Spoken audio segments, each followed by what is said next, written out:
السلام عليكم ورحمة الله وبركاته. بسمه تعالى شأنه لا وسيلة إلا أنت يا رسول الله صلى الله عليك وعلى آلك وأصحابك أبدا. نحمده ونصلي على رسوله الكريم، أما بعد، فقد قال الله تعالى في القرآن العظيم والفرقان المجيد: والسابقون الأولون من المهاجرين والأنصار والذين اتبعوهم بإحسان رضي الله عنهم ورضوا عنه وأعد لهم جنات تجري تحتها الأنهار خالدين فيها أبدا، ذلك الفوز العظيم. وقال النبي صلى الله عليه وسلم: من كان بيننا قاطع لرحمه فاخرج. صدق الله العظيم وصدق رسوله النبي الكريم. எல்லா புகழும் நம்மை படைத்து பரிபாலிக்கக்கூடிய ஏக இறையோனுக்கே உரித்தாகட்டுமாக. ஸலவாத்தும் சலாமும் நம் உயிரிலும் மேலான உத்தம திருநபி ரசூலை கரீம் ஸல்லல்லாஹு அலைஹி வஸல்லம் அவர்கள் மீதும், அவர்களுடைய சொல் செயலை பின்பற்றி ஒழுகிய உத்தம சத்திய சஹாபாக்கள், தாபிஈன்கள், தபஅ தாபிஈன்கள், இறைநேச செல்வர்கள், ஷேகுமார்கள் நம் அனைவர்கள் மீதும் என்றென்றும் உண்டாவதாக. இப்புனிதமான கந்தூரி விழாவுக்கு வருகை தந்திருக்கக்கூடிய பெரியோர்களே, சகோதரர்களே, அல்லாஹ்வுடைய கிருபையினால் இன்றைய தினத்தில் நாம் நம்முடைய ஷேகுமார்களான ஹைதராபாத் சுல்தானுல் வாஹிதீன் பஹரில் ஹகாயிக் வத்தகாயிக் ரயீசுல் மஜாதீப் அஷ்ஷாஹ் முஹம்மது அப்துல் காதிர் சூஃபி கத்தஸல்லாஹு சிர்ரஹுல் அசீஸ் அவர்களுடைய கந்தூரியும், அவர்களுடைய ஹலீஃபா நம்முடைய ஷேഖுனா வ முர்ஷிதுனா வ முரப்பீனா வ குர்ரத்து அஅயுனுனா அல் ஆரிஃபு பில்லா அல் முஹிப்புர் ரசூல் அஷ்ஷாஹ் ஷேக் அப்துல் காதிர் சூஃபியில் காதிரியில் காஹிரி கத்தஸல்லாஹு சிர்ரஹுல் அசீஸ் ஆகிய இருவர்களுடைய கந்தூரி விழாவில் இருக்கின்றோம். அல்ஹம்துலில்லாஹ். அல்லாஹு ஜல்ல ஷானஹு தஆலா தனது திருமறையில் கூறுகிறான்: வஸ்ஸாபிகூனல் அவ்வலூன மினல் முஹாஜிரீன வல் அன்சாரி. முந்திவிட்ட முஹாஜிரான சஹாபாக்களும் அன்சாரிகளும், வல்லதீன தபஅஹும் பிஇஹ்சானின் நல்ல முறையில் சஹாபாக்களை பின்தொடர்ந்தவர்களும், ரலியல்லாஹு அன்ஹும் வரது அன்ஹு அல்லாஹ் அவர்களை பொருந்திக் கொண்டான், அவர்களும் அல்லாஹ்வை பொருந்திக் கொண்டார்கள். வ அஅத்த லஹும் ஜன்னாத்தின் தஜ்ரி தஹ்தஹல் அன்ஹாரு காலிதீன ஃபீஹா அபதா. அவர்களுக்காக வேண்டியே, அந்த சஹாபாக்களுக்காக வேண்டியே சொர்க்கத்தை தயார் செய்து வைத்திருக்கிறேன் என்று அல்லாஹு ஜல்ல ஷானஹு தஆலா கூறுகிறான். சஹாபாக்கள் அனைவர்களும் சொர்க்கவாதிகள், அல்லாஹ்வுடைய பொருத்தத்தை பெற்றவர்கள். சஹாபாக்கள் அனைவர்களும் சுவனத்துக்கு செல்வார்கள், அல்லாஹ்வுடைய பொருத்தத்தை பெற்றிருக்கிறார்கள். அல்லாஹ்வுடைய பொருத்தத்தை பெற்றவர்கள் அல்லாஹ்வை நாளை கியாமத்து நாளையில் சந்திப்பார்கள். அல்லாஹ்வுடைய தரிசனம் கண்டிப்பாக அவர்களுக்கு கிடைக்கும். சஹாபாக்கள் எல்லாரும் சொர்க்கத்துக்கு செல்கிறார்களே, சொர்க்கத்துக்கு செல்வதாக இருந்தால் அல்லாஹ் ஜல்ல ஷானஹு தஆலா மற்றொரு ஆயத்தில் கூறுகிறான், சொர்க்கவாதிகள் சொர்க்கத்துக்கு போகும் பொழுது எந்த நிலையில் இருப்பார்கள்? வனஸஅனா மா ஃபீ சுதூரிஹிம் மின் கில்லின். சொர்க்கவாதிகள் சொர்க்கத்துக்கு செல்லும் பொழுது, இந்த உலகத்தில் வாழும் பொழுது மனிதர்கள் ஒருவருக்கொருவர் மோசடி செய்கிறார்கள்,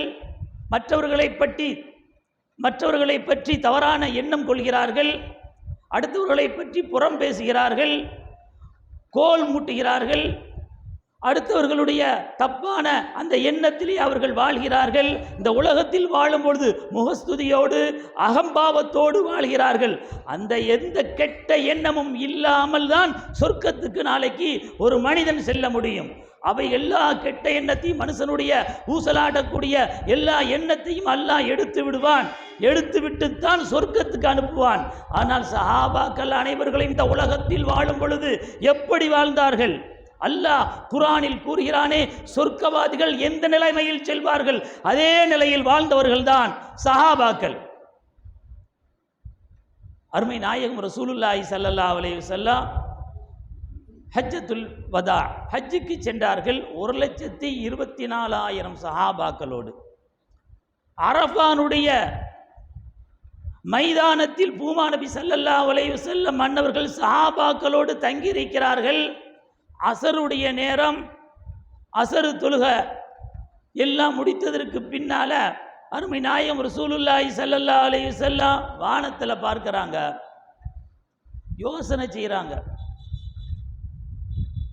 சஹாபாக்களுக்கு மத்தியில் நபி ஸல்லல்லாஹு அலைஹி வஸல்லம் சொன்னார்கள், மங்கான பைனனா காதிஅ லிரஹ்மிஹி ஃபஹ்ருஜ். வானத்தை பார்த்து விட்டு பூமா நபி ஸல்லல்லாஹு அலைஹி வஸல்லம் சஹாபாக்களுக்கு உத்தரவு போட்டார்கள், நம்மிடையில் இருக்கக்கூடிய யாராவது ஒருவர் அவர்களுடைய சொந்தத்தார்களோடு, சொந்தக்காரர்களோடு துண்டித்து வாழ்ந்தால், பிணக்கோடு வாழ்ந்தால், சண்டை சச்சரவோடு இருந்து கொண்டு பேசாமல் இருப்பார்களே ஆனால் ஃபஹ்ருஜ், இந்த இடத்தை விட்டும் அவர்கள் செல்ல வேண்டும், இங்கே அவர்கள் இருக்கக்கூடாது. ஒரு சஹாபி எழுந்தரித்தார், பெண்கள் இருக்கக்கூடிய கூடாரத்துக்கு சென்றார். சென்று விட்டு சிறிது நேரத்தில் திரும்பி வந்துட்டாங்க. அருமை நாயகம் ரசூலுல்லாஹி ஸல்லல்லாஹு அலைஹி வஸல்லம் அந்த சஹாபியை அழைத்தார்கள். போனீங்களா வந்தீங்களா, என்ன விஷயம்? அந்த சஹாபி சொன்னார்கள், யா ரசூலல்லாஹ், என்னது உறவு முறை, அவங்க என்னுடைய சாட்சி முறையில் சாட்சி வரக்கூடியவர்கள் என்னோடு பேசாமல் இருந்தார்கள். பல தடவை நான் முயற்சி பண்ணிட்டேன், அவங்கள்ட்ட பேசுறதுக்கு வேண்டி மன்னிப்பு கேட்டுட்டேன், பேசுறதே இல்லை. இப்பொழுது நீங்கள் சொன்னதுக்கு பின்னால் என்னுடைய சாட்சி இடத்துல மன்னிப்பு கேட்டு பேசுறதுக்காக வேண்டி சென்றேன். அவர்களும் கூடாரத்திலிருந்து வெளியே வந்தாங்க, என்னிடத்தில் மன்னிப்பு கேட்டாங்க. அவர்களும் என்னிடத்தில் மன்னிப்பு கேட்டு நாங்கள் இவர்களும் பேசிக்கொண்டோம் என்று சொன்னதற்கு பின்னால் அருமை நாயகம் ரசூலுல்லாஹி ஸல்லல்லாஹு அலைஹி வஸல்லம் சொன்னார்கள், லா தன்ஸிலு ரஹ்மத்து அலா கௌமின் ஃபீஹிம் காத்தியு ரஹீமின். அல்லாஹ் அவனுடைய அருளை இறக்க மாட்டான். ஒரு கூட்டத்தாரிடத்தில் அல்லாஹ்வுடைய அருள் இறங்காது. அந்த கூட்டத்தார்களில் ஒருவர் சொந்தக்காரர்களோடு பிணக்கம் உடையவராக இருந்தால், சண்டை சச்சரவில் ஈடுபட்டு பேசாமல் இருப்பார்களே ஆனால் அல்லாஹ்வுடைய ரஹமத்தை அல்லாஹ் இறக்க மாட்டான். அசருக்கு பின்னால் வானத்தில் நான் கண்டேன், அல்லாஹ்வுடைய ரஹமத்து வானத்துக்கும் பூமிக்கு மத்தியில் அப்படியே நின்றுச்சு. கீழே இறங்கணும். அரஃபானுடைய மைதானத்தில் அங்கு இருக்கக்கூடிய மக்களிடத்தில் அந்த ரஹமத்து இறங்கினால்தான் அல்லாஹ் ஹஜ்ஜை ஏற்றுக்கொள்வான். ரஹமத்து அவ்வாறு இருந்ததின் காரணமாகத்தான் நான் இவ்வாறு நான் சொன்னேன், வெளியே போங்கன்னு. 1,24,000 சஹாபாக்கள் அப்போ எப்படி இருந்தாங்க? 1,24,000 சஹாபாக்கள் அவங்களுக்கு மத்தியில் சண்டை பிடிச்சிக்கிட்டு இருந்தாங்களா? பிணக்கோடு இருந்தாங்களா? ஒருவருக்கு மத்தியில் பொறாமை கொண்டாங்களா? புறம் பேசினாங்களா? எந்த கெட்ட எண்ணமும் இல்லாதவர்கள் தான் சஹாபாக்கள். இப்போ வீட்டுக்கு வீடு வாசப்படி நம்ம வாழக்கூடிய காலத்தில் பார்க்கலாம், காக்காவும் தம்பியும் பேச மாட்டாங்க, ராத்தாவும் தங்கச்சியும் பேச மாட்டாங்க, பாப்பாவும் மகனும் பேச மாட்டாங்க, உம்மாவும் மகளும் பேச மாட்டாங்க. இப்படி ஒவ்வொரு ஊரில் எடுத்துக்கிட்டால் சரிதான் முஸ்லீம்கள் இருக்கக்கூடிய பகுதியில் சண்டை சச்சரவோடு இருக்கிறார்கள். ஆனால் சஹாபாக்கள் முழுவதும் 1,24,000 சஹாபாக்கள் அரஃபானுடைய அந்த மைதானத்தில் வீற்றிருக்கும் பொழுதுதான் அல்லாஹ் ஜல்ல ஷானஹு தஆலா ஆயத்தை இறக்கிறான், அல் யௌம அக்மல்து லக்கும் தீனக்கும். அந்த சஹாபாக்கள் எல்லாம் அந்த தீனில் பரிபூர்ணமாக இருந்ததனால் அல்லாஹ் சொன்னான், இன்றைய தினத்தில் உங்களுடைய மார்க்கத்தை நான் பரிபூர்ணப்படுத்தி விட்டேன் என்று அல்லாஹ் அந்த நேரத்தில் தான் அரஃபாவில் இந்த ஆயத்தை அல்லாஹ் இறக்கி வைத்தான். அப்ப சஹாபாக்கள் இதனால் தான் சொர்க்கத்துக்கு அவர்கள் செல்வதற்குரிய அந்த தகுதியை பெற்றிருக்கிறார்கள். அல்லாஹ்வுடைய பொருத்தத்தை அந்த சஹாபாக்கள் பெற்றிருக்கிறார்கள். அல்லாஹ்வுடைய பொருத்தத்தையும் சொர்க்கத்துக்கு போவதற்குரிய முதலாக தகுதியை பெற்றவர்கள் அந்த சஹாபாக்கள். அந்த சஹாபாக்கள்ல முதல் இடத்துல முன்னிலையில் இருப்பவர்கள் யார் என்று சொன்னால் அபூபக்கர் சித்திக் ரலியல்லாஹு தஆலா அன்ஹு. நபிமார்களுக்கு பின்னால் இந்த உலகத்தில் சிறந்தவர்கள் அபூபக்கர் சித்திக் ரலியல்லாஹு தஆலா அன்ஹு அவர்கள் தான். நபி ஸல்லல்லாஹு அலைஹி வஸல்லம் அவர்கள் எப்படி சிந்திப்பார்களோ, கண்மணி நாயகம் ரசூலுல்லாஹி ஸல்லல்லாஹு அலைஹி வஸல்லம் அவருடைய செயல்பாடு எப்படி இருக்குமோ, பூமா நபி ஸல்லல்லாஹு அலைஹி வஸல்லம் குணம் எப்படி இருக்குமோ, அல்லாஹு ஜல்ல ஷானஹு தஆலா அருமை நாயகம் ரசூலுல்லாஹி ஸல்லல்லாஹு அலைஹி வஸல்லம் அவனுடைய முகத்தில் அவனுடைய தஜல்லியாத் நூரானியத்தை எப்படி பிரகாசமாக ஆக்கியிருந்தானோ அதே போன்றுதான் அபூபக்கர் சித்திக் ரலியல்லாஹு தஆலா சிந்தனையும் அருமை நாயகம் ரசூலுல்லாஹி ஸல்லல்லாஹு அலைஹி வஸல்லம் சிந்தனை தான். அவர்களுடைய செயல்பாடும் செயல்களும் கண்மணி நாயகம் ரசூலுல்லாஹி ஸல்லல்லாஹு அலைஹி வஸல்லம் செயல்தான் அதனுடைய செயல்பாடாகத்தான் இருந்தது. அந்த குணத்தை எடுத்துக்கொண்டாலும் கண்மணி நாயகம் ரசூலுல்லாஹி ஸல்லல்லாஹு குணமாகத்தான் இருந்தது. அல்லாஹ்வுடைய தஜல்லியாத் அந்த நூரானியத்தை அந்த பிரகாசத்தை அல்லாஹ் கண்மணி நாயகம் ரசூலுல்லாஹி ஸல்லல்லாஹு அலைஹி வஸல்லம் அன்னவரிடத்தில் அந்த பிரகாசத்தை கொடுத்திருக்கிறானே, அதுபோன்றுதான் அபூபக்கர் சித்திக் ரலியல்லாஹு தஆலா அன்ஹு அவர்களுக்கும் அல்லாஹ் ஜல்ல ஷானஹு தஆலா தஜல்லியாத்தை வழங்கியிருக்கிறான். சிந்தனை எடுத்துக்கொண்டால் பத்ர் யுத்தத்தில் மிகப்பெரிய வெற்றியை பெற்றார்கள் சஹாபாக்கள். 70 காவிர்களை கொன்றதற்கு பின்னால் 70 காவிர்களை கைது செய்து மதீனா நகரத்துக்கு அருமை நாயகம் ரசூலுல்லாஹி ஸல்லல்லாஹு அலைஹி வஸல்லம் அழைச்சிட்டு வந்தாங்க. இந்த 70 காவிர்கள் என்ன செய்யறது? ஆலோசனை கேட்டாங்க சஹாபாக்கள் இடத்துல. அபூபக்கர் சித்திக் ரலியல்லாஹு தஆலான்னு சொன்னாங்க, அவங்கள்ட்டெல்லாம் பணத்தை வாங்கிட்டு விடுதலை செஞ்சிருவாங்க. உமர் ரலியல்லாஹு தஆலான்னு சொன்னாங்க, உலகத்தில் வாழ்வதற்கு இனிமேல் இந்த 70 காபிர்கள் தகுதி கிடையாது, கொன்றணும், எல்லாத்தையும் கொலை பண்ணிடணும், அவர்களை எல்லாம் கொலை செய்து விட வேண்டும் என்று உமர் ரலியல்லாஹு தஆலான்னு சொன்னாங்க. அந்த சபையில் தான் அருமை நாயகம் ரசூலுல்லாஹி ஸல்லல்லாஹு அலைஹி வஸல்லம் அவர்கள் சொன்னார்கள், எனது சிந்தனை அபூபக்கர் சித்திக் ரலியல்லாஹு தஆலா அன்ஹு என்ன சொன்னார்களோ அதுதான், காசு வாங்கிட்டு விடுதலை பண்ணணும். அது மாதிரி காசு வாங்கினாங்க, 70 பேரை விடுதலை செஞ்சிட்டாங்க. அதே போன்று தான் ஹுதைபியானுடைய உடன்படிக்கை. அருமை நாயகம் ரசூலுல்லாஹி ஸல்லல்லாஹு அலைஹி வஸல்லம் 1400 சஹாபாக்களை அழைத்து கொண்டு உம்ரா செய்வதற்காக வேண்டி சென்றார்கள். மக்காவுக்கு பக்கத்தில் ஹுதைபியா. அந்த ஹுதைபியாவுக்கு போனதற்கு பின்னால் அங்கே எல்லாம் சஹாபாக்கள் எல்லாம் தரிப்பட்டு இருந்தார்கள், தங்கி இருந்தார்கள். ஏனென்று சொன்னால் மக்காவுடைய ஆட்சி, மக்காவுடைய அதிகாரம் காபிலுடைய கையில் இருந்தது.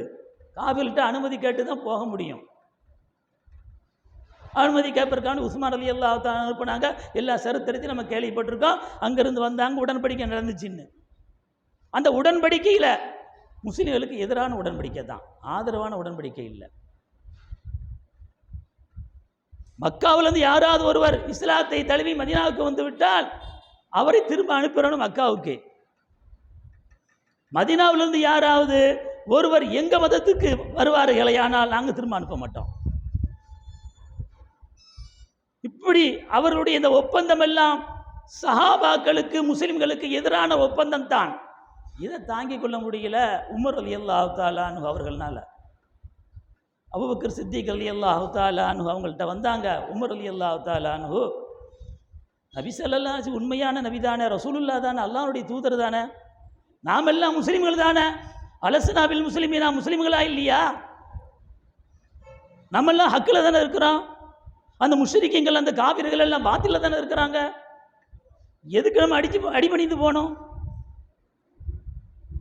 அந்த நேரத்தில் அபூபக்கர் சித்திக் ரலியல்லாஹு சொன்னாங்க, ஹுவ ரசூலுல்லாஹ், அருமை நாயகம் ரசூல், அல்லாஹ்வுடைய தூதர், எல்லாம் தெரியும் அவங்களுக்கு, சாதக பாதகம் என்ன இதில் என்பதை எல்லாம் அறிந்தவர்கள் நபி ஸல்லல்லாஹு அலைஹி வஸல்லம். அதற்கு பின்னால் நபி ஸல்லல்லாஹு அலைஹி வஸல்லம் அவங்கள்ட்டே உமர் ரலியல்லாஹு வந்தாங்க. யார் ரசூலல்லாஹ், நீங்கள் உண்மையான நபி தானே, உண்மையான ரசூலுல்லாஹ் தானே, நாங்கள்லாம் உங்களை கொண்டு ஈமான் கொண்ட முஸ்லீம்கள் தானே, நம்மெல்லாம் சத்தியத்தில் தானே இருக்கிறோம், ஹக்கில் தானே இருக்கிறோம், அவர்கள்லாம் முஷ்ரிக்கீங்கள்லாம் காபிர்கள்லாம் பாத்தில தானே இருக்கிறாங்க அப்படின்னு சொன்ன பொழுது நபி ஸல்லல்லாஹு அலைஹி வஸல்லம், அன ரசூலுல்லாஹ், நான் அல்லாஹ்வுடைய தூதர். அபூபக்கர் சித்திக் ரலியல்லாஹு தஆலா அன்ஹு அவர் ஹுவ ரசூலுல்லாஹ், நபி ஸல்லல்லாஹு அலைஹி வஸல்லம் அல்லாஹ்வுடைய தூதர்னு சொன்னாங்க. நபி ஸல்லல்லாஹு அலைஹி வஸல்லம் அன ரசூலுல்லாஹ்னு சொன்னாங்க, நான் ரசூலுல்லாஹ், நான் அல்லாஹ்வுடைய தூதராக இருக்கிறேன். எதனால் இந்த பாதகத்தெல்லாம் ஏற்றுக்கொண்ட பின்னால் தெரியும் எல்லாமே. அதனுடைய பின் விளைவுகள் எல்லாம் அறிந்தவர்கள் தான் அருமை நாயகம் ரசூலுல்லாஹி ஸல்லல்லாஹு அலைஹி வஸல்லம். அப்போ எந்த ஒரு சிந்தனையாக இருந்தாலும் சரிதான், பூமா நபி ஸல்லல்லாஹு அலைஹி வஸல்லம் மன்னவர்கள் எப்படி சிந்திப்பார்களோ அதே போன்று சிந்தனை உடையவர்கள் தான் அபூபக்கர் சித்திக் ரலியல்லாஹு தஆலா அன்ஹு. செயல்பாடை எடுத்துக்கொண்டாலும் சரிதான், அவர்களுடைய செயலை எடுத்துக்கொண்டாலும் சரிதான், நபி ஸல்லல்லாஹு அலைஹி வஸல்லம் அவர்களுடைய செயலை மாறுதான், அவர்களுடைய செயல்பாடு மாறுதான் அபூபக்கர் சித்திக் ரலியல்லாஹு தஆலா அன்ஹுடைய செயல்பாடும். ஒரு பெண்மணி அருமை நாயகம் ரசூலுல்லாஹி ஸல்லல்லாஹு அலைஹி வஸல்லம் கிட்ட வந்தாங்க. யா ரசூலல்லாஹ், ஒரு தேவைக்காக வேண்டி வந்திருந்தாங்க, ஒரு விஷயத்துக்காக வேண்டி வந்தாங்க. நபி ஸல்லல்லாஹு அலைஹி சொன்னாங்க, போயிட்டு கொஞ்சம் நாளைக்கு பின்னால் நீங்கள் வாங்க.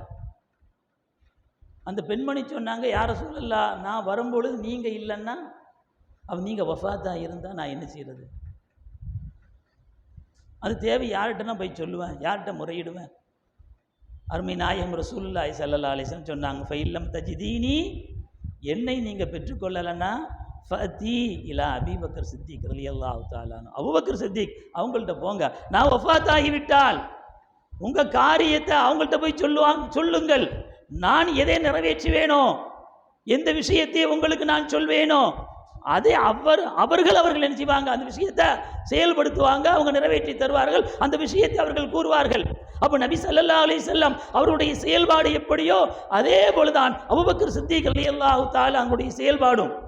பூமா நபி ஸல்லல்லாஹு அலைஹி வஸல்லம் இந்த உலகத்தை விட்டு மறையக்கூடிய தருவாயில் உஸாமா ரலியல்லாஹு தஆலா அன்ஹு, ஸைத் இப்னு ஹாரிஸா ரலியல்லாஹு தஆலா அன்ஹுடைய மகனார் உஸாமா, சின்ன வயசு தான், அவர்களுடைய தலைமையில் ஒரு படையை அனுப்புனாங்க நபி ஸல்லல்லாஹு அலைஹி வஸல்லம். படை புறப்பட்டு போயிட்டாங்க பாதி. அப்போ ஒரு பகல் முழுவதும் எப்படி நடக்கணுமோ நடந்து போனதுக்கு பிறகு செய்தி கேள்விப்பட்டாங்க, நபி ஸல்லல்லாஹு அலைஹி வஸல்லம் வஃபாத் ஆகிட்டாங்கன்னு. திரும்பி வந்துட்டாங்க போன படை. ஹலீஃபாவாக தேர்ந்தெடுக்கப்பட்டார்கள் அபூபக்கர் சித்திக் ரலியல்லாஹு தஆலா அன்ஹு. வந்த முதல் வேலை இதுதான். உஸாமா ரலியல்லாஹு தஆலா அன்ஹு அவர்களுடைய தலைமையில் நபி ஸல்லல்லாஹு அலைஹி வஸல்லம் அவர்கள் யாரையெல்லாம் போகும்படி உத்தரவு பிறப்பித்தார்களோ சொன்னார்களோ எல்லாரும் கிளம்பிடணும். மூத்த சஹாபாக்கெல்லாம் சொன்னாங்க, இப்போ தான் நபி ஸல்லல்லாஹு வஃபாத் ஆகிட்டாங்க, நீங்கள் மட்டும் ஹலீஃபாவாக இருந்து தனியால் உங்களை வச்சுட்டு போக முடியாது, நாங்கள்லாம் பெரிய பெரிய சஹாபாக்கள் நாங்கள் போக முடியாது, வேணால் சின்ன சின்ன சஹாபாக்கெல்லாம் அனுப்புங்க அப்படின்னு வேண்டிய பொழுது முடியாது, போய் தான் ஆகணும். நபி ஸல்லல்லாஹு அலைஹி வஸல்லம் அனுப்புனாங்க. அவங்க அனுப்புனது சரிதான். நீங்கள் செல்லவில்லை என்று சொன்னால் அந்த காஃபிர்கள் என்ன நினைப்பார்கள் என்று சொன்னால், நாம் பலகீனமாக ஆகிவிட்டோம், அருமை நாயகம் ரசூலுல்லாஹி ஸல்லல்லாஹு அலைஹி வஸல்லம் வஃபாத்துக்கு பின்னால் பலகீனமாகிவிட்டோம் என்று அவர்கள் கருதுவார்கள். அதனால் போய் தான் ஆகணும்னு படையை அனுப்புனாங்க. அப்போ நபி ஸல்லல்லாஹு அலைஹி வஸல்லம் அவருடைய அந்த செயல்பாடு எப்படி இருந்ததோ அதே போலதான் அபூபக்கர் சித்திக் ரலியல்லாஹு தஆலா அன்ஹு அவருடைய செயல்பாடும். இந்த குணத்தை எடுத்துக்கிட்டாலும் சரிதான், அவர்களை மாறி உள்ள குணம் தான். நபி ஸல்லல்லாஹு அலைஹி வஸல்லத்தை போல தான் அபூபக்கர் சித்திக் ரலியல்லாஹு அவங்களுக்கு குணம். ஹிராவில் நபி ஸல்லல்லாஹு அலைஹி வஸல்லம் 6 மாதம் தனிமையில் இருந்தாங்க, கல்வத்தில் இருந்தாங்க. அப்பொழுது தான் அல்லாஹ் ஜல்ல ஷானஹு தஆலா வஹிய முதலாக இக்ரா பிஸ்மி ரப்பிக்கல்லதி ஹலக் என்ற வஹிய ஜிப்ரீல் அலைஹிஸ்ஸலாம் வந்து நபி ஸல்லல்லாஹு அலைஹி வஸல்லம் ஓதி காட்டினாங்க. அந்த சரித்திரம்லாம் தெரியும். ஹஷீது அலா நப்சி, கட்டி அணைச்சாங்க, கொண்டாங்க. அதனால் நான் பயந்துட்டு ஹதீஜா நாயகி ரலியல்லாஹு தஆலா அன்ஹா அவர்களிடத்துல பூமா நபி ஸல்லல்லாஹு அலைஹி வஸல்லம் வந்தார்கள், வந்து சொன்னார்கள், இப்படிப்பட்ட நிகழ்ச்சி நடந்துருச்சு அந்த ஹிராவில். ஹஷீது அலா நப்சி, என்னுடைய நப்சின் மீது, என் மீதே நான் அஞ்சுகிறேன். அந்த நேரத்தில் தான் ஹதீஜா உம்மா ரலியல்லாஹு தஆலா அன்ஹா அவங்க சொன்னாங்க, கல்லா லா யுஹ்ஸீக அல்லாஹு அபதா, ஒரு காலம் உங்களை அல்லாஹ் ஜல்ல ஷானஹு தஆலா கேவலப்படுத்த மாட்டான். இந்த உலகத்தில், இந்த மக்காவில், இந்த அரபிகளுக்கு மத்தியில் எப்படி நீங்கள் வாழ்ந்து கொண்டிருக்கிறீர்கள், யாரிடத்திலும் இல்லாத குணம் உங்களிடத்தில் இருக்கிறது. இன்னக லதஸிலுர் ரஹ்ம, மக்காவில் வாழக்கூடிய அந்த அரபிகள் எல்லாம் சண்டை சச்சரவு அடிதடி, அவர்கள் வாளோடு வாளும் மோதிக்கொண்டு ஒருவரை சொந்தக்காரர்களை கொண்டு விட்டாலும் கூட அந்த மண்டை ஓட்டில் சாராயத்தை குடிப்பார்கள். அப்படிப்பட்ட பழக்க முடிவுகளுக்கு மத்தியில் நாயகமே இன்னக லதஸிலுர் ரஹ்ம, சொந்தக்காரர்களோடு அரவணைத்து நீங்கள் சென்றீர்கள், அவங்களோடு சேர்ந்திருக்கிறீர்கள். நீங்கள் வத்தஹ்மிலுல் கல்ல, கஷ்டத்தை சுமக்கிறீங்க, கஷ்டத்தை, மற்றவருடைய கஷ்டத்தை நீங்கள் சுமக்கிறீர்கள். வதக்ஸிபுல் மாதூம், இல்லாதவர்களுக்கு நீங்கள் சம்பாதித்து கொடுக்கிறீர்கள். பணம் காசு இல்லைன்னா ஒரு உதவி இருந்தாலும் சரிதான் அவர்களுக்கு நீங்கள் செய்கிறீர்கள். ஒத்துக்குரிவுல் வைஃப, விருந்தாளிகளுக்கு விருந்து கொடுக்கிறீர்கள். ஒத்துஈனு அலா நவாயிபில் ஹக், சத்திய சோதனைக்கு யார் உள்ளாக்கப்பட்டிருக்கிறார்களோ அவர்களுக்கு உதவியாக நீங்கள் இருக்கிறீர்கள். சத்தியத்திற்கு உதவி செய்கிறீர்கள் நீங்கள். அப்படிப்பட்ட உங்களை போய் அல்லாஹ் கேவலப்படுத்துவானா? ஏன் நீங்க பயப்படணும்? அந்த ஆறுதல் வார்த்தையை ஹதீஜா ரலியல்லாஹு தஆலா அன்ஹா அருமை நாயகம் ரசூலுல்லாஹி ஸல்லல்லாஹு அலைஹி வஸல்லம் அவர்களுக்கு சொன்னார்கள். இப்படியெல்லாம் அரபுல யாருமே புகழ மாட்டாங்க. எப்படி தான் புகழ்வாங்க? அவங்க புகழுன்னா எத்தனை பேரை நீ கொன்னுட்ட, எத்தனை பேர் சாவடிச்சிருக்க, 1-2 பேர் தான் சாவடிச்சிருக்க, ஒரு 10 பேர் 20 பேர் சாவடிச்சாதான் நீ வீரன். அப்ப அடுத்தவனுடைய பொருளை நீ என்ன செய்யணும்? திருடணும், கொள்ளையடிக்கணும், அப்பதான் நீ நல்ல பையன். இப்படியெல்லாம் இருக்கக்கூடிய காலத்தில் தான் அருமை நாயகம் ரசூலுல்லாஹி ஸல்லல்லாஹு அலைஹி வஸல்லத்தை பற்றி ஹதீஜா ரலியல்லாஹு தஆலா புகழ்ந்து பேசுகிறார்கள் இந்த சொற்களை கொண்டு. அதே போன்றுதான் அபூபக்கர் சித்தீக் ரலியல்லாஹு தஆலா அன்ஹு அவர்கள் மக்காவில் இஸ்லாத்தை தழுவியதற்கு பின்னால குர்ஆனை அவர்களால் சத்தம் போட்டு ஓத முடியாத சூழ்நிலை. காபிர்கள் அடிப்பாங்க, காபிருடைய அடிதடிக்கு ஆளாகணும், அவர்கள் சித்திரவதை செய்வாங்க, நிம்மதியாக தொழுக முடியாது. அதனால் அபூபக்கர் சித்தீக் ரலியல்லாஹு ஒரு முடிவு பண்ணாங்க, நம்ம மக்கா விட்டு வெளியூருக்கு போகணும்னு சொல்லி. மக்கா விட்டு வெளியூரில் போய் நல்ல முறையில் நம்ம என்ன செய்யலாம், இஸ்லாத்தின் அடிப்படையில் வாழலாம், குர்ஆனை சத்தம் போட்டு ஓதலாம், நம்ம தொழுகலாம் என்ற அடிப்படையில் புறப்பட்டு போனாங்க. இடையில ஒருவர், அவர் முஸ்லீம் அல்ல, அவர் காஃபிர் தான், இப்னு தகீனா என்று சொல்லக்கூடியவர் சந்திக்கிறார். அபூபக்கர், எங்க கிளம்பிட்டீங்க நீங்க? அபூபக்கர் சித்தீக் ரலியல்லாஹு தஆலா அன்ஹு விஷயத்தை சொல்றாங்க. இப்படிதான் நிலைமை, மக்காவில் என்ன செய்ய முடியல, நிம்மதியாக குர்ஆன் ஓத முடியல, என்னுடைய தீனுல் இஸ்லாத்தில் அடிப்படையில் என்னால் வாழ முடியவில்லை, சரியான முறையில் இஸ்லாத்தை கடைபிடிக்க முடியல, அதனால் இந்த ஊரை விட்டு போறேன். உங்களை மாதிரி ஆள் போகலாமா? உங்களை மாதிரி ஆட்கள் போகலாமா மக்காவை விட்டு? உங்களுக்கு பொறுப்பாளியாக நான் இருக்கிறேன். நீங்க யார்? இன்னக லதஸிலுர் ரஹ்ம, சொந்தக்காரோடு பகையை நீங்க ஏற்படுத்தல, சேர்ந்திருந்தீங்க. வதஹமிலுல் கல்ல, கஷ்டத்தை நீங்க சுமந்தீர்கள். வதக்ஸிபுல் மாதூம, இல்லாதவர்களுக்கு நீங்கள் கொடுக்கிறீர்கள். வதுக்ரியுல் லைஃப, விருந்தாளிக்கு விருந்து கொடுக்குறீங்க. வதுஈனு அலா நவாயிபில் ஹக், சத்திய சோதனைக்கு நீங்க உதவி செய்றீங்க. ஹதீஜா ரலியல்லாஹு தஆலா அன்ஹா நபி ஸல்லல்லாஹு அலைஹி வஸல்லத்தை எப்படி புகழ்ந்தார்களோ அதே போன்று ஒரு புகழ இப்னு தகீனா ஒரு காஃபிர் தான், அவரும் அபூபக்கர் சித்தீக் ரலியல்லாஹு புகழ அந்த குணத்தை பார்த்தா நபிசல் குணத்தோடு. ஏன்னு சொன்னால் நபி ஸல்லல்லாஹு அலைஹி வஸல்லம் அவரோடு தோழமையில் இருந்தாங்க. சின்ன வயசு, 18 வயசு தான் அபூபக்கர் சித்தீக் ரலியல்லாஹு தஆலா. நபி ஸல்லல்லாஹு 20 வயசு, அப்பவுமே தோழர்கள் இருவர்களும். அப்போ அந்த குணமெல்லாம் என்ன செய்யுச்சு? நபிசல் குணமெல்லாம் அபூபக்கர் சித்தீக் ரலியல்லாஹு தஆலான்னு வந்துட்டு, அப்போ குணத்தையும் நபிச குணத்தையும் பெற்றிருந்தவர்கள் தான் அபூபக்கர் சித்தீக் ரலியல்லாஹு தஆலா அன்ஹு. அல்லாஹ்வுடைய தஜல்லியாத்து, அல்லாஹ்வுடைய நூரானியத்து, அல்லாஹ்வுடைய அந்த பிரகாசம், அந்த வதனத்தில் அல்லாஹ் தஆலா அந்த என்ன செய்தான்? ஜொலிக்க செய்தான். அபூபக்கர் சித்தீக் ரலியல்லாஹு வதனத்தையும் அல்லாஹ் தஆலா பிரகாசமாக்கிட்டான், தஜல்லியாத்தை அல்லாஹ் உண்டாக்கிட்டான். அபூபக்கர் சித்தீக் ரலியல்லாஹு தஆலா அன்ஹு அவர்களும் நபி ஸல்லல்லாஹு அலைஹி வஸல்லம் எங்கே இருந்தாங்க? ஹிஜ்ரத் செஞ்சு புறப்பட்டு மதீனாவுக்கு போனாங்க. பிற 1 ரபியுல் அவ்வல் பிற 1ல் புறப்பட்டாங்க. 3 தினம் சவுர் குகையில் தங்கினாங்க. 3 தினங்கள் தங்கியதற்கு பின்னால் அப்போ 4ஆவது நாள் அங்கேருந்து புறப்பட்டு நேர பிற 12 அன்னைக்கு மதீனாவுக்கு வந்துட்டாங்க. மதீனாவில் நபி ஸல்லல்லாஹு அலைஹி வஸல்லத்தை வரவேற்பதற்காக கூட்டம். அவர்கள் மதீனாவுக்கு போகிறதுக்கு முன்னாலேயே முஸ்அப் இப்னு உமைர் ரலியல்லாஹு தஆலா அன்ஹு அவர்களை அனுப்பி குர்ஆன் எல்லாம் அவங்களுக்கெல்லாம் கற்றுக் கொடுத்து நிறைய பேர் இஸ்லாத்துக்கு வந்துட்டாங்க. அன்சாரி தோழர்களில் பல பேர் இஸ்லாத்துக்கு வந்துட்டாங்க. நபி ஸல்லல்லாஹு அலைஹி வஸல்லம் வரவேற்பதற்காக வேண்டி மதீனாவுடைய எல்லைக்கு வந்துட்டாங்க. சஹாபாக்கள் எல்லாம், அன்சாரி தோழர்கள் எல்லாம். நபி ஸல்லல்லாஹு அலைஹி வஸல்லத்திட்ட ஒரு சில பேர் போய் முசாபா செஞ்சாங்க. இன்னும் ஒரு சில பேர் யார்கிட்ட போனாங்க? முதல்ல அபூபக்கர் சித்தீக் ரலியல்லாஹு அவங்கள்ட்ட போய் முசாபா செய்கிறாங்க. பார்த்தாங்க அபூபக்கர் சித்தீக் ரலியல்லாஹு இது சரியில்லை, நபி ஸல்லல்லாஹு ரசூலுல்லாஹ் அவங்களுக்குள்ள முன்னுரிமை. முதல்ல அவங்கள போய் என்ன செய்யணும், முசாபா செய்யணும், அவங்கள வரவேற்கணும். அதை விட்டு போட்டு என்னிடத்துல வர்றாங்க வரவேற்பதற்காக வேண்டியும் முசாபா செய்வதற்காக வேண்டியும் ஒரு இடத்துல உட்கார சொன்னாங்க நபி ஸல்லல்லாஹு அலைஹி வஸல்லத்தை. உட்கார்ந்தாங்க நபி ஸல்லல்லாஹு அலைஹி வஸல்லம். ஒரு துண்டை எடுத்தாங்க நபி ஸல்லல்லாஹு அலைஹி வஸல்லம். மேலே அப்படி என்ன செஞ்சாங்க, வெயில் படாமல் பாதுகாக்கிறதுக்காண்டி துண்டை பிடிச்சாங்க. வெயில் படுமா நபி ஸல்லல்லாஹு அலைஹி வஸல்லத்துக்கு? மேகம் கொடை பிடிக்க நம்ம கேள்விப்பட்டிருக்கோம், நமக்கு நம்பிக்கை அதுதான். எங்கே போனாலும் சரி தான், நபி ஸல்லல்லாஹு வெயிலே படாது, மேகம் போயிருக்கிட்டே இருக்கும் அவங்களுக்கு கூடவே. அப்படி இருக்கும் பொழுது எதுக்கு அபூபக்கர் சித்திக் ரலியல்லாஹு தஆலா துணியை பிடிக்கிறாங்க, ஒரு துண்டை நபி ஸல்லல்லாஹு அலைஹி வஸல்லம் அவர்களுடைய தலைக்கு மேலே ஏன் பிடித்தார்கள் என்றால், நான் பணியாள், நபி ஸல்லல்லாஹு அலைஹி வஸல்லத்துக்கு நான் பணியாளாக இருக்கிறேன், அவங்க தான் நபி, மரியாதை செய்யுங்க அவங்களுக்கு, அவர்களை வரவேற்புங்க, அவங்கள்ட்ட முசாவை செய்யுங்க, அவங்களுடைய ஒரு ஊழியனாக நான் இருக்கிறேன் என்பதை மற்ற சஹாபாக்களுக்கு தெரியாது. அன்சாரி எல்லாத்துக்கும் தெரியாது. மக்காவுக்கு வந்த அந்த சில நபர்களுக்கு மட்டும்தான் தெரியுமே தவிர நபி ஸல்லல்லாஹு அலைஹி வஸல்லம் கண்டிருக்கிறார்கள். மற்ற அதிகமான பேர் அருமை நாயகம் ரசூலுல்லாஹி ஸல்லல்லாஹு அலைஹி வஸல்லம் பார்க்கல. அபூபக்கர் சித்திக் அவங்கள போய் என்ன செஞ்சாங்க, முசாவா செய்ய வரவேற்பு செஞ்சாங்க. ஏன் செஞ்சாங்க?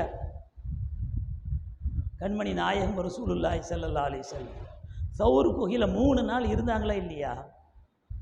கூடவே அபூபக்கர் சித்திக் அவங்களும் இருந்தாங்க. அவர்களுடைய நூறானியத்தை அப்படியே என்ன பிரதிபலிச்சுட்டு அபூபக்கர் சித்திக் ரலியல்லாஹு தஆலா அவங்களுடைய முகத்தில் இதை பார்த்துட்டு தான், வதனத்தை பார்த்துட்டு தான், அந்த முகத்தை பார்த்துட்டு தான் அந்த அன்சாரி தோழர்களில் சில பேர் ஓடோடி அபூபக்கர் சித்திக் அவங்க தான் நபியோ, அவங்க தான் அல்லாஹ்வுடைய தூதர்னு சொல்லி வேகமாக வந்து வரவேற்றாங்க, முசாபா செஞ்சாங்க.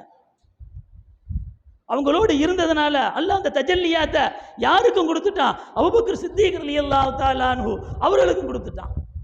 அப்போ அபூபக்கர் சித்திக் ரலியல்லாஹு தஆலா அன்ஹு எல்லா நபிமார்களுக்கும் பின்னால் இந்த உலகத்தில் சிறந்தவர்கள் அவர்கள்தான். நபி ஸல்லல்லாஹு அலைஹி வஸல்லம் சிந்தனை, அவர்களுடைய செயல்பாடு, அவர்களுடைய குணம், அவர்களுடைய தஜல்லியாத்தை என்பதையெல்லாம் பெற்றவர்கள் தான் அபூபக்கர் சித்திக். உயர்ந்த குடும்பம் சித்திக் குடும்பம். அந்த சித்திக் குடும்பத்திலிருந்து வந்தவர்கள் தான் நம்முடைய ஷேகுனா, அன்போடு அழைக்கப்படக்கூடிய சூஃபி நாயகம் ரலியல்லாஹு தஆலா அன்ஹு.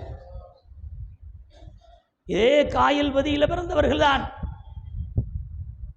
பணக்கார வீட்டில் பிறந்தவர்கள் தான். பணக்கார வீட்டுக்காரங்களாம் பெரும்பாலும் ஓத மாட்டாங்க, ஆலிமாக இருக்க மாட்டாங்க, ஏழைகள் தான் மர்சாக்கு போவாங்க. அல்லாஹ்வுடைய நாட்டம், இறைவனுடைய அந்த நாட்டம் பிற்காலத்தில் பெரிய அல்லாஹ்வுடைய நேசர் சூஃபியாக அல்லாஹ் இருக்கிறான் அவர்களை. பணக்கார வீட்டு பிள்ளையாக இருந்தாலும் சரிதான், காயில் பட்டத்தில் ஓதாம வெளியூருக்கு சென்றார்கள். பதக்குடி மர்சா அன்வாருல் முஹம்மதியாவுக்கு போய் அங்கே போய் கல்வியை கற்றார்கள். கல்வியை கற்றுக்கொண்டு இருக்கும் பொழுதே அவர்களுக்கு ஆசை பையத்து எடுக்கணும்னு சொல்லி. பழைய காலத்தில் பையத்து எடுக்கிறதெல்லாம் யார் பெரியவங்களோ, பெரிய ஷேக் யாரோ அவங்கள தேடி தேடி பழைய காலத்தில் போவாங்க, பையத்து எடுப்பாங்க. இப்போ உள்ள காலம் தேய்ப்புற மாதிரி தேஞ்சிக்கிட்டே போகுது. அப்போ பழைய காலத்தில் எல்லாரும் என்ன செஞ்சாங்க, இதே காயில் பட்டத்தில் ஹைதராபாத்திலிருந்து ரியாவுல்லாக்கு சூஃபி ரலியல்லாஹு தஆலான்னு வருவாங்க. அவங்கள்ட்ட போய் பல பேர் பையத்து எடுப்பார்கள். காயில் பட்டத்தில் மஹல்லராவுக்கு வருவாங்க அவங்கெல்லாம். அதே போன்று தான் நம்ம ஷேக் நாயகா சூஃபி நாயகா அவங்கள்ட்ட போய் பையத்து கேட்டாங்க, எனக்கு பையத்து கொடுங்கன்னு. ரியாவுல்லாக்கு சூஃபி நாயகன் சொன்னாங்க, என்னை விட பெரிய ஆள் உங்களுக்கு பையத்து கொடுப்பார்கள், கொஞ்சம் பொறுமையாக இருங்கன்னாங்க. பொறுத்து கொண்டார்கள். சூஃபி நாயகா மர்சாவில் என்ன செஞ்சாங்க, ஓதிக்கிட்டு தான் இருக்கிறாங்க. யாரை பற்றி கேள்விப்பட்டிருக்காங்க, ஹைதராபாத் சூஃபி நாயகத்தை பற்றி. பிரபல்யமானவங்க பழைய காலத்தில். ஹைதராபாத் சூஃபி நாயகா ஹைதராபாத்தில் இருந்தாலும் சரிதான், சென்னைக்கு வருவாங்க, தஞ்சாவூருக்கு போவாங்க, பதக்குடிக்கு செல்வார்கள். பல ஊர்களுக்கெல்லாம் என்ன செஞ்சாங்க, தமிழ்நாட்டில் காயில் பண்ணது வந்திருக்கிறாங்க. பல ஊர்களுக்கு சென்றவர்கள் தான் ஹைதராபாத் சூஃபி நாயகா. அவங்கள்ட்டெல்லாம் பையத்து எடுத்தவங்க பழைய காலத்தில் பெரிய பெரிய ஆட்கள். பாக்கியாத்து சாலிஹாத் அரபு கல்லூனுடைய முதல்வர் ஜப்பார் அசர் தான் அவங்கள்ட்ட தான் பையத்து. முஸ்லிம் லீக்கினுடைய தலைவர் காயிதமில்லத் சாஹிப் ரஹிமஹுல்லா அவங்கள்ட்ட தான் பையத்து. ஜமாலியா மர்சானுடைய முதல்வர் அவங்கள்ட்ட தான் பையத்து. இப்படி பெரிய பெரிய ஆட்கள் எல்லாம், பெரிய பண்டிதர்கள் எல்லாம், பெரிய ஆலிம்கள் எல்லாம் ஹைதராபாத் சூஃபி நாயகத்திடத்தில் பையத்து எடுத்தவர்கள் தான். அதனால் நம்முடைய சூஃபி நாயகம் காயல்பட்டு சூஃபி நாயகம் தெரிஞ்சிருந்தாங்க, ஹைதராபாத் சூஃபி நாயத்தை பற்றி போதக்குடி மர்சாவுக்கு அப்துல் கரீம் ஹசரத் கத்தசல்லா சிர்ரஹுல் அசீஸ் அவருடைய அழைப்பை ஏற்று ஹைதராபாத் சூஃபி நாயம் வந்தாங்க. மாணவர்களுக்கு மத்தியில் பேச வேண்டியதை பேசினாங்க. பேசியதற்கு பின்னால் 2 நபர்களை மட்டும் தேர்ந்தெடுத்தாங்க. பல மாணவர்கள் இருக்க ஹைதராபாத் சூஃபி நாயா 2 பேர். ஒன்று நம்முடைய ஷேഖனா சூஃபி நாயத்தை அவர்களும் நீங்கள் ஹைதராபாத்துக்கு வாங்க, இப்போ வரக்கூடாது, ஆலிம் பட்டு வாங்கினதுக்கு பிறகு தான், இல்ம படித்ததற்கு பிறகு நீங்கள் ஹைதராபாத்துக்கு வாங்க. அதே போல தான் நம்முடைய ஷேഖனா சூஃபி நாயத்தினுடைய நெருக்கமான தோழர் ஸ்ரீலங்காவை சேர்ந்த அன்போடு அழைக்கப்படக்கூடிய வெள்ளி ஆலிம் அஹ்மத் மீரான் அசூஃபியில் காதிரி கத்தசல்லா சிர்ரஹுல் அசீஸ் தோழர் தான், நெருக்கமான தோழர் தான்.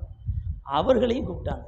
வேறு எந்த மாணவர்களுக்கும் அழைப்பு இல்லை. பார்த்தாங்க, ஞான பார்வையோடு பார்த்த ஹைதராபாத் சூஃபி நாயா இந்த 2 பேர் தான் ஹிலாபத்துக்கு தகுதியானவர்கள் என்று 2 பேரை மட்டும் அழைச்சாங்க. நீங்கள் 2 பேரும் ஆலிம் பட்டு வாங்கினதுக்கு பிறகு நீங்கள் ஹைதராபாத்துக்கு வாங்கன்னு சொன்னாங்க. அவளோடு இருந்தாங்க. ஹைதராபாத் சூஃபி நாயத்தை நம்ம பேசுறதுக்கு அல்லாஹ் தஆலா பாக்கியத்தை தரணுமே, அந்த நசீபை தரமாட்டானா என்று ஆவலோடு அந்த ஆசையோடு இருந்த சூஃபி நாயத்தை ஹைதராபாத் சூஃபி நாயமே அழைச்சிட்டாங்க. அதனால் பட்டை வாங்கினதுக்கு பிறகு இருவர்களும் ஹைதராபாத்துக்கே போய் 6 மாதம் அவர்களுடைய தவச்சாலையில் தங்கியிருந்து ஞானத்தை எல்லாம் கற்று அந்த பயிற்சிகள் எல்லாம் எடுத்ததற்கு பின்னால் அப்போ தான் பையத்து கொடுத்தாங்க. ஹிலாபத்தும் அப்பொழுதுதான் கொடுத்தார்கள். இருவர்களுக்கும் ஹிலாபத்து கொடுத்து செல்லுங்கள், தரீகாவை மக்கள்கிட்ட போதனை செய்யுங்கள், தசவுவின் பிரகாரம் மக்களை வழிநடத்துங்கள், தீனுல் இஸ்லாத்தின் அடிப்படையில் வாழ்வதற்காக வேண்டி மக்களுக்கு நீங்கள் என்னென்ன விஷயத்தை சொல்ல வேண்டுமோ போய் சொல்லுங்கள் என்று அனுப்பினாங்க. நமது சூஃபி நாயகா பணக்கார வீட்டுனால வியாபாரத்தில் தான் அவங்க போனாங்க. இது அட்டாளச்சேன அஹ்மத் மீரான் சூஃபியில் காதிரி அவங்க போன உடனே அந்த பணிகளை தொடங்கிட்டாங்க. தரீகாவை பரத்துவதிலேயும் மக்களை நேர்வழியின் பக்கம் இழுப்பதிலேயும் விஸ்தரமாக ஆக்குவதிலேயும் அவர்கள் இருந்தார்கள். அட்டாளச்சேன சூஃபி நாயகா இவங்க வியாபாரத்துக்கு போனாங்க. அல்லாஹ்வுடைய நாட்டை என்ன பிற்காலத்தில் பெரிய ஆள் இவங்க, அல்லாஹ்வுடைய நேசர், அல்லாஹ்வுடைய வழி, பெரிய சூஃபி. இவர்கள் வியாபாரத்துக்கு போன சரி இருக்குமா? போன வியாபாரமெல்லாம் நஷ்டம்தான். நஷ்டமானதுக்கு பிறகுதான் அவர்கள் எந்த வழிக்கு வந்தாங்க? தரீகாவை பரத்தணும், பையத்து கொடுக்கணும். நமது ஷேഖனா ஹைதராபாத் சூஃபி நாயகம் சொன்னதை போல நாம் செயல்பட வேண்டும் என்ற அடிப்படையில் தான் ஸ்ரீலங்காவுக்கு சென்று அங்கே போய் இமாமத்தில் என்ன செஞ்சாங்க, இருந்தாங்க. அதுக்கப்புறம் தான் தரீகாவில் என்ன விஷயத்தெல்லாம் மக்களுக்கு எடுத்து சொன்னாங்க. ஒரு 50 வருஷத்துக்கு முன்னால் போவோம். 50 வருஷத்துக்கு முன்னால் இதே காயல்பட்டினம் முஸ்லீம்கள் இருக்கக்கூடிய வெவ்வேறு பகுதி எடுத்தாலும் சரிதான், வெவ்வேறு ஊர்கள் எடுத்தாலும் சரிதான், ஒரு வஹாபியை பார்க்க முடியுமா? ஒரு தௌஹீத்காரரை, ஒரு வஹாபிய 50 வருஷத்துக்கு முன்னால் சின்ன வயசு உடையவங்களுக்கெல்லாம் தெரியாது. ஒரு வஹாபி இல்லை, பியூர் சுன்ன ஜமாத்துக்காரங்க தான், பியூர் சுன்ன ஜமாத்துக்காரங்க தான் இருந்தாங்க. எல்லாரும் என்ன செய்வாங்க? மௌலிது ஓதுவாங்க, மீலாது விழா கொண்டாடுவாங்க, ஜியாரத்துக்கு போவாங்க, மௌத்தா போனா ஃபாத்தியா யாசீன் குர்ஆன் ஓதுவாங்க. இதெல்லாம் பழைய காலத்தில் நடந்துக்கிட்டே இருந்துச்சு. ஒரு வஹாபியும் இல்லை 50 வருஷத்துக்கு. எங்கள் ஊர்லேயே நான் கண்ணால் பார்த்தது ஒரு வஹாபியும் கிடையாது ஊரில். அப்போ தப்லீகாரன் பூந்துட்டான். வஹாபி பார்க்க முடியல, தப்லீகாரன் வந்துட்டான். அப்போ தப்லீக் தான் முதல்ல வந்துச்சா, வஹாபி முதல்ல வந்துச்சா? எல்லாத்துக்கும் தெரியும், முதல்ல வஹாபி தான். அப்துல் வஹாபு நஜ்தி, அவன் மூலமாக தான் வஹாபியத்து பரவியது. முதல்ல அவன் தான் வந்தான். எப்படி தப்லீகாரன் ஊடுருவனா?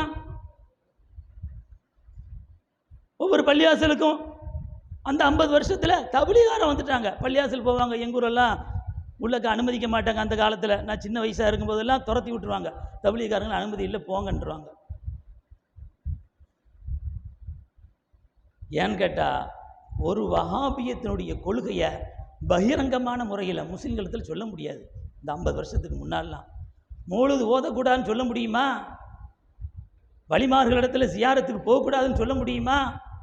மீலாது விழா கொண்டாட முடியாது, மௌத்தா போனவங்களுக்காக வேண்டி யாசின் ஹத்தமெல்லாம் ஓதக்கூடாதுன்னு சொன்னால் அவனுடைய உயிர் உத்தரவாதம் இல்லை. இதே தபிலீனுடைய தலைவர் இல்லை ஒருவர் இஸ்மாயில் என்று சொல்லக்கூடியவர், தஹ்லவி, இஸ்மாயில் தஹ்லவி, அவர் சிராத்துல் முஸ்தகீம் ஒரு கிதாப் எழுதியிருக்கிறார்.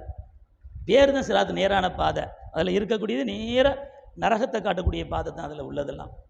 தக்வியத்துல் ஈமான்னு ஈமான வலுப்படுத்துதல் அதையும் எழுதியிருக்கிறாரு. ஈமான இல்லாமலாக்குதல் அது அந்த கிதாபு. அப்போ தக்வியத்துல் ஈமானையும் சிராத்துல் முஸ்தகீம் என்ற 2 கிதாபையும் எழுதினது இஸ்மாயில் தான்.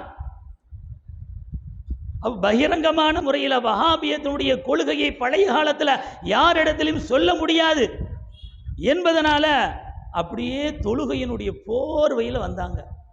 தொழுகைக்காக வேண்டி அழைக்கிறேன்னு சொல்லி இந்த இஸ்மாயில் தஹ்லவி போய் ஒரு இடத்துல பிரச்சாரம் பண்ணார்.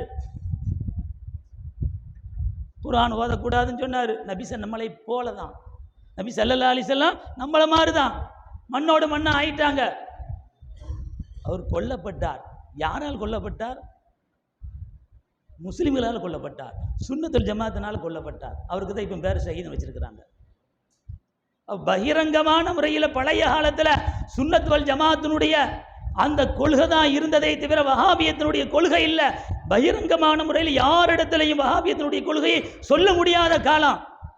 அதனால ஊடுருவனா தப்லீக் தொழுகைக்கு தான் அழைக்கிறான். பொதுமக்களுக்கு தெரியாத கொள்கை, பொதுமக்களுக்கு கொள்கை தெரியாது.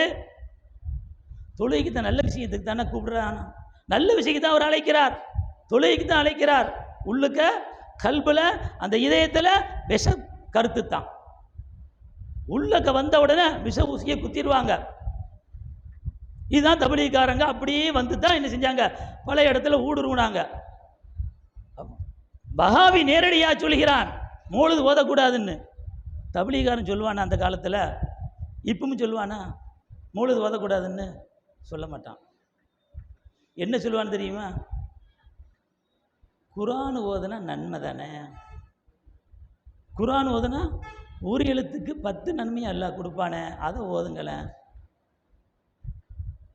அறிவு வேலை செய்யலை. நம்ம தொழுகிறோம், அல்லாஹ்வுக்கு வேண்டி தொழுகிறோம். அந்த தொழுகையில் கூட அல்லாஹ் தாலா நபி ஸல்லல்லாஹு அலைஹி வஸல்லத்தினுடைய புகழை வச்சிருக்கான். அத்தஹியாத்தில் அஸ்ஸலாமு அலைக்க ஐயுஹன் நபியுன்னு சலாம் சொல்கிறான். நபி ஸல்லல்லாஹு அலைஹி வஸல்லம் இது சலவாத்து சொல்கிறான். சலவாத்து சலாமுன்னு சொல்லாமல் நபியை புகழாமல் தொழுகக்கூடாது. அந்த மௌலூதை அவன் கூறுகிறான். குர்ஆன் ஓதுங்க நன்மை, ஆனால் நேரடியாக சொல்ல மாட்டான். நேரடியாக மௌலூது ஓதக்கூடாதுன்னு சொல்ல மாட்டான். அது மாதிரி ஜியாரத்து போகக்கூடாதுன்னு என்ன செய்ய மாட்டான், அவன் சொல்ல மாட்டான். வலிமாருடைய ஜியாரத்துக்கு ஏன் போறீங்க அப்படிலாம் சொல்ல மாட்டான் வஹாபி. இவன் சொல்லுவான் கபர் வணக்கம் சொல்லுவான் தௌஹீதுக்காரன். வஹாபி சொல்வான் கபர் வணக்கம் ஷிர்க்குன்னு சொல்லுவான். அவன் ஷிர்க்குன்னு சொல்ல மாட்டான், கபர் வணக்கம் சொல்ல மாட்டான். சொல்றது எதுதான்? எப்படி சொல்லுவான் மக்கள்கிட்ட? ஜியாரத்து போகக்கூடாதுன்னு சொல்ல மாட்டான். வலியுல்லான்னு உங்களுக்கு எப்படி தெரியும்? எப்படி கேட்பான்? இவர் வலியுல்லான்னு உங்களுக்கு தெரியுமா? எதுக்கு ஜியாரத்து போறீங்க? வலியுல்லா வந்து நீங்கள் ஜியாரத்துக்கு போகலாம். எப்படி கண்டுபிடிச்சிங்க? நபி ஸல்லல்லாஹு அலைஹி வஸல்லம் தெளிவாக சொல்லியிருக்கிறார்கள். அல்லாஹ்வுடைய நேசரை, அல்லாஹ்வுடைய வழியை அறிந்து கொள்வது எப்படி? நபி ஸல்லல்லாஹு அலைஹி வஸல்லம் சொன்னாங்க, அல்லாஹ் ஒரு அடியாரை நேசித்தால், இதா அஹப்பல்லாஹ் அப்தன், அல்லாஹ் ஒரு அடியாரை நேசிப்பானேயானால், அல்லாஹ் ஜிப்ரீல் அலைஹிஸ்ஸலாத்தை அழைக்கிறான். அழைச்சி சொல்றான், இந்த அடியாரை நான் நேசிக்கிறேன், இந்த அடியாரை, உலகத்தில் வாழக்கூடிய இந்த ஞானம் பெற்ற இந்த அடியாரை நான் நேசிக்கிறேன், நீங்களும் நேசியுங்கள். ஃபஹிப்பஹு, அவரை நீங்கள் நேசியுங்க. ஜிப்ரீல் அலைஹிஸ்ஸலாமும் அவர்களை நேசிப்பார்கள். வானலோகத்தில் கூடிய மலக்குகளை எல்லாம் அழைப்பார்கள். ஜிப்ரீல் அலைஹிஸ்ஸலாம் அழைத்து சொல்வார்கள், இந்த உலகத்தில் வாழக்கூடிய இந்த அடியார் அல்லாஹ்வுக்கு பிரியமான அடியாராக இருக்கிறார், அல்லாஹ் நேசிக்கிறான், நானும் நேசிக்கிறேன், நீங்களும் நேசியுங்கள். அதுக்கு பிறகுதான் இந்த உலகத்தில் வாழக்கூடிய மூமிங்களுடைய கல்புல அல்லாஹ் போட்டுடுவான். மூமிங்களுடைய இதயத்தில் அல்லாஹ் என்ன அந்த கருத்தை, இவர்கள் தான் அல்லாஹ்வுடைய வழி, அல்லாஹ்வுடைய நேசத்தை பெற்று நமக்கு நேசம் வருது. எங்கோ இருக்கக்கூடிய கௌத் நாயத்தை நம்ம பிரியப்படுறோம், ஹஜாமின் ஜிஷ்டி ரலியல்லாஹு அவர்களை நேசிக்கிறான், ஷாவுல் அமீத் பாதுஷா நாயத்தை நேசிக்கிறான். எவ்வளவு தூரத்தில் இருந்தாலும் சரிதான், கண்ணுக்கு நம்ம பார்க்காத இடத்துல இருந்தாலும் சரிதான், அல்லாஹ்வுடைய நேசர்னு சொன்னா நம்ம நேசிக்கிறான், அல்லாஹ் கல்புல போட்டுட்டான். இதைத்தான் வஹாபி நேரடியாக கபர் வணக்கம் சொல்வான். தப்லீகர் என்ன சொல்ல மாட்டேன், கபர் வணக்கம் சொல்ல. நேசன் எப்படி தெரியும் கேட்பான். குர்ஆன் ஓதுறது, மௌத்தா போனவங்களுக்கு குர்ஆன் ஓதுறதா இருந்தாலும் சரிதான். அதே போன்று உருஸ் முபாரக்கு வலிமார்கள் பேரில் நம்ம கந்தூரி விழா நடத்துகிறோம். கந்தூரி விழா நடத்தும் போது நார்ஸை கொடுக்குறாங்க, சாப்பாடு கொடுக்குறாங்க, இது மாதிரி பிஸ்கட் கொடுக்குறாங்க. அதெல்லாம் சாப்பிடக்கூடாது நேரடியாக சொல்ல மாட்டான்.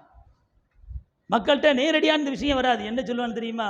நான் ஹிஃபுது ஓதும் போது எங்கிட்டையும் சொன்ன விஷயம் ஒன்றும் தெரியாது. அந்த நேரத்தில் மூத்தா போனவங்களுடைய வீட்டில் சாப்பிட்டா நீங்கள் மறந்துடுவீங்கன்பா. மூத்தா போனவருடைய வீட்டில் 3ஆகத்தான் சாப்பாடு நீங்கள் சாப்பிட்டாலோ, 7ஆகத்தான் சாப்பாடு சாப்பிட்டாலோ, 40ஆகத்தான் சாப்பிட்டாலோ, அந்த கந்தூரின்னு சொல்லி அந்த வழிமார்கள் பேரில் அந்த சாப்பாடு ஆக்கி போட்டாலோ அதெல்லாம் சாப்பிட்டா மறதி ஏற்படும். இப்படி சொல்லி என்ன செய்வான்? சின்ன வயசுல விஷத்தை தூக்கிடுவான். பெரிய வயசானதுக்கு அப்புறம் சாப்பிடக்கூடாது அப்படியே வந்து அது கூடாது என்ன வந்துடும். இதெல்லாம் அறிஞ்ச நம்மளுடைய ஞானம் பெற்ற ஞானி சூஃபி நாயகா அவர்கள் அப்படியே தப்லீகாரன் பூந்து விளையாண்டான். தமிழ்நாட்டிலையும் சரிதான், இலங்கையிலையும் சரிதான், யாருக்கும் ஒன்றும் தெரியல. இவன் வந்து வஹாபியினுடைய கொள்கையை உள்ளத்தில் வச்சிருக்கிறான். அந்த விஷத்தை அவன் வைத்து இருக்கிறான் என்பதை அறியாமல் தான் எல்லா உலமாக்களும் ஆதரவு தெரிவித்தார்கள். அந்த நேரத்தில் தான் நம்முடைய ஞானபிதா சூஃபி நாயகம் கத்தஸல்லாஹு சிர்ரஹுல் அஸீஸ் அவர்களுக்கு அல்லாஹ் ஒரு வெளிச்சத்தை கொடுத்தான். புது கூட்டமெல்லாம் வர்றாங்களே, இவங்களுடைய கொள்கை என்ன? வடநாட்டுக்கு தபால் எழுதினாங்க, ஆலா ஹஸரத்தினுடைய முரீது பிள்ளைகளுக்கு தபால் எழுதினாங்க. புது கூட்டம்லாம் அங்கிருந்தா வந்திருக்காங்க, அவங்களுடைய கொள்கையை கொண்டு வர்றாங்க, என்னன்னு தெரியல அப்படின்னு கேட்டாங்க. பகிரங்கமாக அவங்க எழுதினா இவங்கெல்லாம் பச்சை வஹாபி, இவங்கெல்லாம் வஹாபியினுடைய கருத்தில் தான் இருக்கிறாங்க. அதனுடைய கிதாபெல்லாம் என்ன செஞ்சாங்க? அனுப்பி விட்டாங்க. அஷ்ரஃப் அலி தானவி எழுதின பெஹிஷ்டி ஜேவர், இஸ்மாயில் தெஹ்லவி எழுதின தக்வியத்துல் ஈமான் சிராத்துல் முஸ்தகீம், அம்பேட்டி எழுதின பராஹீனே காத்தியா, இதே போன்று தப்லீகாரங்க எழுதின அந்த புத்தகத்தெல்லாம் அனுப்பி நமது சூஃபி நாயா அதில் இருக்கக்கூடிய அந்த கருத்துக்கள் எல்லாம் என்ன செஞ்சாங்க? எடுத்தாங்க. எல்லாம் வஹாபியனுடைய கருத்து தான். அது கூடாது, இது கூடாது, மாலை போட்டால் சிறுக்கு, சத்தம் என்ன செய்யக்கூடாது, மூத்தானவங்களுக்கு ஓதக்கூடாது, அது சிறுக்கு, இது சிறுக்கு, எல்லாம் அதில் எழுதியிருந்தாங்க. அதைத்தான் மக்களுக்கு பிரச்சாரம் செய்தார்கள். சூஃபி நாயகா நம்முடைய ஹைதராபாத் சூஃபி நாயகத்தினுடைய காலத்தில் தப்லீக் இல்லை, வஹாபியும் இல்லை, தப்லீகும் இல்லை, சுத்தமாக இருந்த காலம். இதே அட்டாளச்சேன அகமது மீரான் சூஃபி நாயகத்தினுடைய காலமும் சரிதான். வஹாபிகள் அல்ல, தப்லீகார் 1-2 வந்தான், 1-2 வந்துக்கிட்டு இருந்தான் அந்த காலம். ஏன்னா அங்கே ஒஃபாத்தா 76 வருஷம் ஆச்சு. அகமது மீரான் சூஃபி நாயகம் ஹைதராபாத் சூஃபி நாயகத்தினுடைய ஹலீஃபா ஒஃபாத்தா 76, ஹைதராபாத் சூஃபி நாயகம் ஒஃபாத்தாகி 90. நமது சூஃபி நாயகத்தினுடைய காலத்தில் தான் அப்படியே எல்லா ஊர்களுக்கும் தமிழ்நாட்டிலையும் இலங்கையிலும் பரவி இருந்தான். அந்த நேரத்தில் தான் நமது சூஃபி நாயகம் பகிரங்கப்படுத்தினாங்க. தப்லீகாரர்கள் விஷக்கிருமிகள், வஹாபித்தினுடைய விஷக்கிருமிகள் என்று அவங்க கிதாபு எழுதினாங்க, புத்தகம் எழுதினாங்க, சிறு சிறு தொகுப்பையும் மக்களுக்கு எழுதி அர்ப்பணித்தார்கள். என்னென்ன விஷயத்தை மக்கள்கிட்ட பேசணுமோ பகிரங்கமாக பேசினாங்க. விவாத மாநாடையும் நடத்தினாங்க. தப்லீக் எல்லாம் தலைவர்கள் எல்லாம் கூப்பிட்டாங்க, விவாத மாநாடையும் நடத்தி அதிலையும் அவர்கள் வெற்றி பெற்றார்கள்.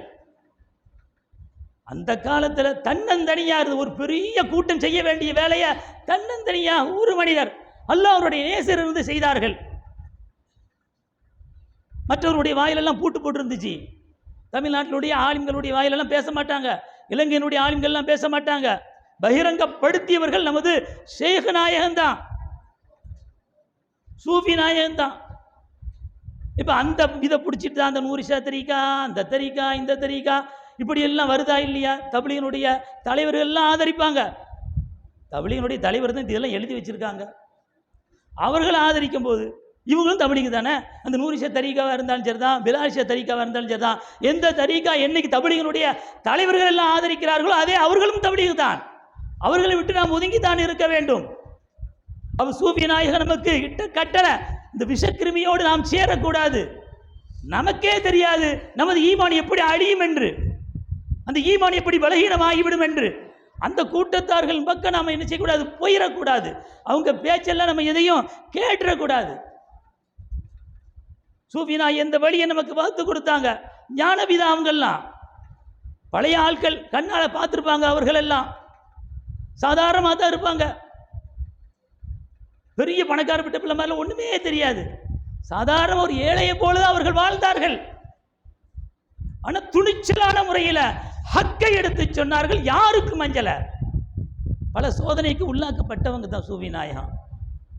என்னென்ன செஞ்சாங்களோ அதுக்குரிய பலனை, பிரதிபலன் அவங்களுக்கு கிடைச்சிட்டு. அல்லாஹ் எப்படி தண்டனை கொடுப்பானோ அவர்களுக்கு தண்டனை கொடுத்துட்டான். சூஃபி நாயத்தை எதிர்த்தவர்களுக்கு எப்படி தண்டனை கொடுக்க வேண்டுமோ, விஷாவை கொடுக்க கூடாது என்று அந்த இலங்கையில் பல நபர்கள் போர்க்குடி தூக்கிய போது சூஃபி நாயத்தை அந்த காலத்தில் உள்ள அந்த ஜனாதிபதி கேள்விப்பட்டிருந்தார். இப்படிப்பட்ட ஒரு ஞானியா, இவர்களுக்கு போய் விஷா கொடுக்கூடாதுன்னு சொல்கிறாங்களே, எழுதிட்டார். காலமெல்லாம் விஷா தான் சூஃபி நாயத்துக்கு. அப்படிப்பட்ட உன்னதமான உயர்ந்த அந்தஸ்தை பெற்றவர் தான் நம்ம சூஃபி நாயகம். நம்ம சூஃபி நமக்கு விஷயத்தை எல்லாம் கற்று தந்திருக்கிறாங்க. என்னென்ன விஷயம், எப்படி வாழணும், தரீக்காவில் எப்படி இருக்கணும், தசவுஃபில் எப்படி இருக்க வேண்டும், ஷரியத்தை எப்படி பேணணும், எல்லாத்தையும் நமக்கு சொல்லி தந்திருக்காங்க. அவங்க சொல்லி தந்த அடிப்படையில் நாம் வாழ்ந்தால் அவங்களோடு சேர்ந்து நாமும் போகலாம், சொர்க்கத்துக்கு போகலாம். அது இல்லாமல் கண்டவங்கெல்லாம் பேசுகிறதெல்லாம் கேட்டு சொல்கிறது சரிதானே, அவங்க சொல்கிறது சரிதானே, எழுதுறது சரிதானே, அவங்களும் நல்ல விஷயம் தானே சொல்கிறாங்க, இப்படி அந்த எண்ணம் வந்துடக்கூடாது. ஈமான்ல பலகீனமாயிடும். ஈமான் அப்படியே இல்லாமல் என்ன செய்கிறோம், போயிடும். அதன் பக்கம் நம்ம என்ன செய்கிறோட சாஞ்சிடக்கூடாது. நமக்கு வகுத்து கொடுத்த அந்த வழி, ஷேகுமார்கள் வழியை வகுத்து கொடுத்திருக்கிறார்கள். அந்த வழிகளை நாம் நேமமாக நடக்கணும், இஸ்தரமாக அந்த வழியில் இருக்கணும். புது புது கூட்டமெல்லாம் முளைப்பாங்க. தபிலீகனுடைய விஷயத்தெல்லாம் சொல்லி பார்த்தாங்க. அப்போ என் தபிலீகுக்கு பல பேர் வரமாட்டாங்க. நம்ம 100 தரீக்கா, அந்த தரீக்கா, இந்த தரீக்கான் வந்து மக்களை எல்லாம் கெடுக்கிறதுக்காக வந்திருக்காங்க. அந்த தரீக்காலையும் யாரும் சேர்ந்துடாதீங்க, ஈமான் இல்லாமல் போயிடும். அந்த 100 தரீக்காவோ பிலால் தரீக்காவோ அந்த தரீக்காவில் அவங்க சொல்கிறது சரிதானு அவங்க மூலது ஓதுறாங்களே, நம்ம போகலாம் தானே, போகலாமா? போகக்கூடாது. அவங்க மீலாது விழா கொண்டாடினா போகலாமா? அதுவும் போகக்கூடாது. போனால் உங்களுக்கு ஈமான் சரியில்லை. ஈமான் திடகாத்திரமாக இருந்தால், உறுதியாக இருந்தால், சூஃபி நாயகம் வகுத்து கொடுத்த அந்த வழியில் இருப்பார்களே, ஆனால் அதன் பக்கம் அவங்க மீலா விழா கொண்டாடினா என்ன, அவங்க மௌலுது ஓதனா என்ன, மரணித்தவர்களுக்கு அவனுடைய குர்ஆன் ஓதனா என்ன, அதன் பக்கம் போயிடவே கூடாது. அதுதான் உறுதியான ஈமான், உண்மையான ஈமான். நமக்கு வகுத்து கொடுத்த அந்த சூஃபி நாயகத்தினுடைய அந்த வழியில் நேமமாக இருந்து மற்ற ஷேகுமார்கள்லாம் இப்படி தான் வாழணும்னு சொல்லி கொடுத்துருக்காங்க. அந்த வழியிலேயே நாம் இருப்பதற்கு வல்ல அல்லாஹு ஜல்ல ஷானு தாலா அருள் வாலிபானாக. ஆமீன் ஆமீன். வாஹிரு தாவானா அனில் ஹம்துலில்லாஹி ரப்பில் ஆலமீன்.